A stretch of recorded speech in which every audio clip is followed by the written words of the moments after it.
Okay, honestly, first of all, straight up, I'm gonna stare at myself in the mirror naked. Is there anyone you don't like in your life right now? What kind of question is that? 1, 2, 3, let's switch this up.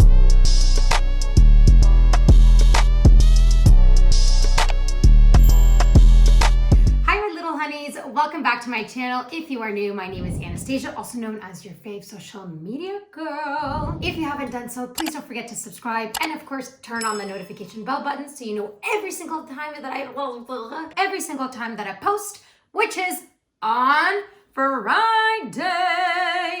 Queens, honeys, welcome to my new subscribers. I have gained a few more. I'm very excited and very happy to have you join my honeys community. So I'm doing a Q&A because I've had a couple new subscribers join. I just wanted to get you all to get to know me and everything and whatnot. And I did a little question poll thing on Instagram. I've had a few questions come in. And today, my partner Nikita, who's behind the camera, is actually helping me film this Q&A. Nikita, you can't distract me, honey.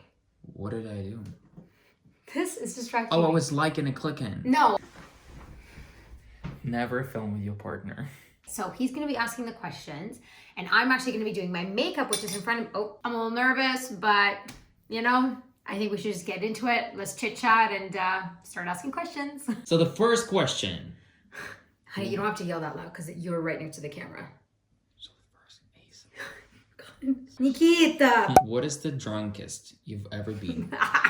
Probably it was my first year of university, my first year of theater school, and shout out to my best friend Antoine. He was living in the dorm and I was living at my parents' house at the time because my parents lived like an hour away from the university, so I took like the train in and out. And we were having, this was like literally our first week or second weekend. We were having like a party. It's like a big kind of like meet and greet all the first. Shut up, Mom! What the hell? Why are you standing behind the camera? But I can't see you. The light is on. I'd like to apologize for that interruption. Anyways, essentially what happened was, this is like my first time legitimately drinking. I went pretty hardcore. The next thing I know, I was somehow crying. I always cry. It's an iconic moment for me at parties or just in general. I started to cry and I got really scared. And then Antoine's like, I'm leaving to the party. You should stay here because you're too drunk. He left me. I passed out. Apparently in me and the whole passing out, I called my mom. Shut up, Mom! I told her I need to go home. So she literally at 2 a.m. went to come and pick me up. But the thing was, I fell asleep so hard that I didn't hear the 37 phone calls that my mother left me. I only woke up when Antoine came into the room. And when he came to the room, he sits down, he turns around, he goes, oh my God, Anna, you're here. And he's like, you have to go downstairs. The security guard and the cops are looking for you. Apparently my mother came here and was waiting for me for like 3-4 hours in the middle of the night, like 3 a.m.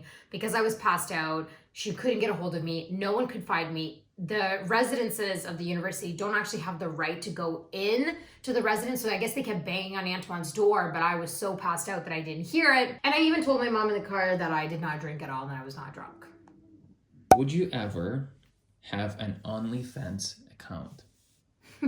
I think if you asked me this question when I was 18, I was like pretty cuckoos. And I think I would have like without a doubt been like, hell yeah, I would have an OnlyFans account. Now, I think honestly, I think I still would, but it would be a bit different. Okay, so apparently I have not drank since I was 18, never mind. I think like now I would definitely probably think about it more than just like running and saying yes. But I think it'd be a bit more of a different OnlyFans. I don't think I'd ever do nudity on OnlyFans. I think it'd just be more like risque photos, very 50s boudoir style. That's what I would do. Is there anything you regret?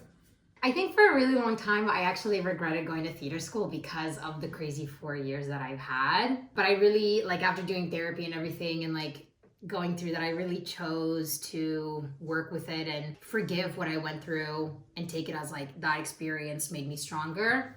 So I think maybe some things that I do regret, some of the times when I was like mean to my parents and that I was out of line, I do regret those. I wish I was more smarter in that situation. But I think when you're a teenager and you got raging hormones, it's kind of hard to be smart. Secrets to feeling confident.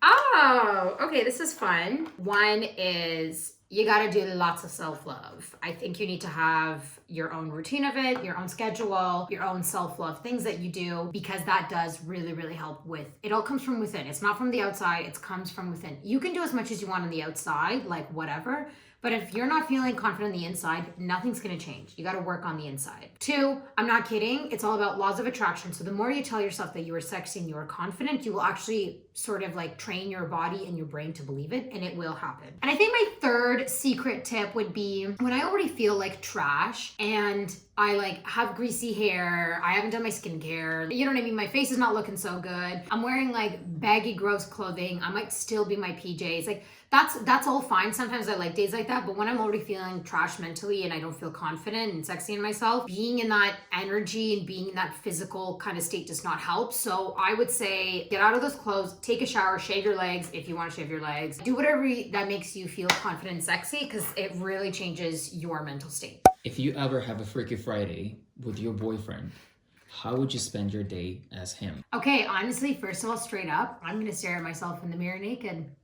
I actually would be so curious. I'm in another gender's body. Like, I kind of want to know, what does it look like? What does it feel like? I'd actually want to wear shorts without underwear to know what's it really like to be free as a bird. I don't know. Like, I feel like I'd want to do like grab a beer and spread my legs open, because that's the thing that guys do. I don't know.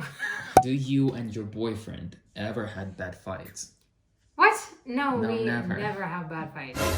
Yes, of course we do, because every relationship has bad fights. It's very normal. But I do have to say, actually, you and I don't have bad fights anymore. I think in the beginning of the relationship, we were really trying to figure each other out. So I think before we moved in.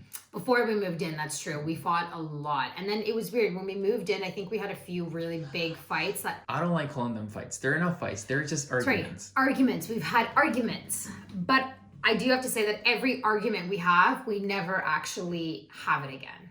Yeah, well, because... Might be 1 or 2 we like hit the topic again, but like 95% of them we have it once and then we never talk about it again, because we solved it in that moment and we move on. I think that's important, just to have an open communication. I agree. I totally agree. Communication is key. Yeah. Write that down, kids. And don't go to bed angry. Try to finish the fight before you go to bed, because it's even worse the next day. Trust. What made you start the body positivity on Instagram? To be honest, I actually started the body positivity because you know how people have like gym accounts and they create the gym accounts because they want to like hold themselves accountable to go to the gym? That's sort of what I wanted to do, but with the self-love and body positivity. Because I was like going on my journey and everything, I wanted to hold myself accountable, that if I said to myself, I'm doing self-love today, I want to make sure I do it. I don't want to lie to people, be like, yeah, I did self-love, but then I didn't do it, because that actually makes me feel like worse. Then when I started doing it, I actually started to realize how much of a community I was getting with the body positivity. People were messaging me saying, hey, thank you for being honest. Like, this is exactly what I needed to see today. So then I actually started to get into it for real and really wanted to kind of showcase people, love your body, love yourself, love the skin that you're in. And it's been doing really well. So I'm really happy that I really took it more on a serious level to help other people. How did it change you since you became a body positive queen? So I guess it's more like about how did it change you and your perspective on your body? I think the first thing that I realized is that I'm actually not alone. The amount of people that actually have a hard time hating their body, I think I knew that it was a lot, but I don't think I realized that it really was a lot. A huge realization is when one of my reels went viral and it hit 380,000 people. The amount of people that poured their comments, like whether it's a DM or an actual comment on the reel, it kind of instilled some sort of like a fire and something inside me to be like, I want to work on this even more to help all the people that have followed me for body positivity to really get there to that point that I'm at. Definitely helped me love my body a lot more, and to know that when I am having a bad day, I actually turn to my honeys on my Instagram and they really help me like uplift myself when I'm having a bad day. So thank you to all of you. I also see that you changed a lot. Yeah, I have. I feel like I became more like softer. Like, not that I was like a cold raging bitch before, but I think you're just more kind to yourself right now. Yeah, I'm a lot more kind. I'm a lot because you used to wake less up and judge, yeah. you used to be like, oh, I don't like my belly, I don't like my arms, you know. You used to really cry really hard about it. Yeah. And now I feel like you're more grateful that you are in this body. You know? Yeah. If you had a choice to be born in another country, what country would it be? France. France. I knew you were gonna say France. France. I'm a Paris girl. What can I say? I also thought you were gonna say America, New York, because I know how much you love New Yeah, York. maybe New York too. Not a huge fan of a lot of the stuff the States does, but if I was choosing to be born in the States, I would do New York. What else would you do if you weren't an actor or social media person? I think I would be a cop. I also had a huge interest in like homicide detective, like criminology, criminal studies, forensics, all that kind of stuff. And I actually applied to a bunch of programs for that as well. And I'm going with theater and I'm happy that I did. But yeah, so I would probably be like working in some sort of criminology, criminal studies, something like that. Is there anyone you don't like in your life right now? What kind of question is that? Don't say, Anna. No, I think there's definitely maybe a few people in my life that I am like disengaging myself from them because I just feel like we have disagreements, but I don't not like them. They are an important person in my life. That's all I have to say. What is your favorite book / TV show that you're currently reading / watching? I just finished reading, is it Demi or Demi? No, Demi. I think Demi. Demi Moore, Inside Out. It's her memoir. It is absolutely incredible. It makes you want to cry, laugh, everything. Her life is quite tough and incredible. And I never thought in a million years she went through what she went through. So I really, really, really recommend that book. Show, Nikita and I are watching Good Girls. It's a pretty good show. I love it. Sucks that this is the last season though. I'm really upset about that. But that's a really good show too. So I really recommend it to people to watch it. Are you listening to any podcasts? If yes, what is your favorite? What's up, Daddy Gang? It's your single father, Alex Cooper, with Call Her Daddy. I'm obsessed with Call Her Daddy. Call Her Daddy is such a good podcast. I don't have to say anything else about it. You just need to go listen to it, and that's all I have to say. If you could picture your perfect get it in on situation, what would it be? I'm not obviously going to go into crazy detail, but I used to actually not be a romantic person, but then when I met you, I became really romantic. No, you're so romantic. Before I met you, I could care less about like candles and rose petals and all that cliche things. I'm into all that cliche stuff, like the candles, the bath, the like rose petals, you know, the glass of wine, like the saxophone playing in the back. I used to make fun of people who love that, and now I'm that person. So that would be my perfect situation. If you had a chance to play one of your favorite characters, who would it be? Honestly, Samantha Jones from Sex and the City. Really? Yeah, I would love to play her. I think also in the show Mad Men, I would love to play like either Betty Draper character, like the wife, or maybe the character that Joan Harris, like that's Christina Hendricks' character, like one of those two ladies. I would love to play them. From Ozark, I forgot the name of the actor, but she plays the lead mom and she's pretty badass. Like not pretty, she's really badass. Like it's such a good role. I would love to play that as well. So Would you ever adopt a child? yeah, I would. I'd like to have a set of my own, but I would for sure would like to adopt. I've always wanted to adopt a child, so that's something that I would 100% be interested in.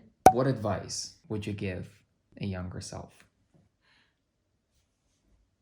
I'm thinking, don't hold back.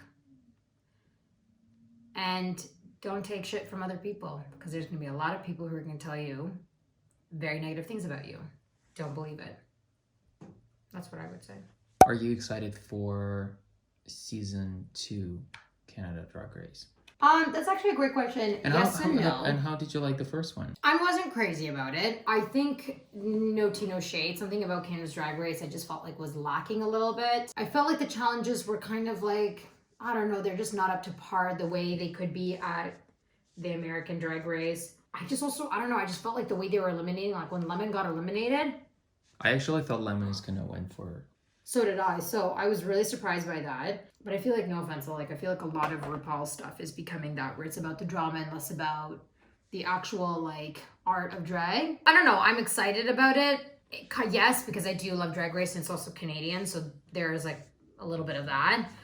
But I really hope second season goes a lot better than the first season, because if the second season doesn't go well, I don't know if I'd watch the third, to be honest. I think I might just like say no thank you and get out. Well, honeys, I'm done my makeup. I don't know what I was doing there with my makeup. I was just playing with colors. I went for like a purple pink look, which is I feel like is a signature look for me. I did all my questions. Those were a lot of fun. Thank you to everyone who wrote out some questions. Anyways, honeys, I love you all. Please don't forget to subscribe. Follow me on Instagram at Anastasia_Piro. And I'm gonna see you all next week. It's gonna be a acting video. So yeah, let me know what kind of acting video you wanna see that's coming up. I have one that's already in the works, but I can do it in 2 weeks after that.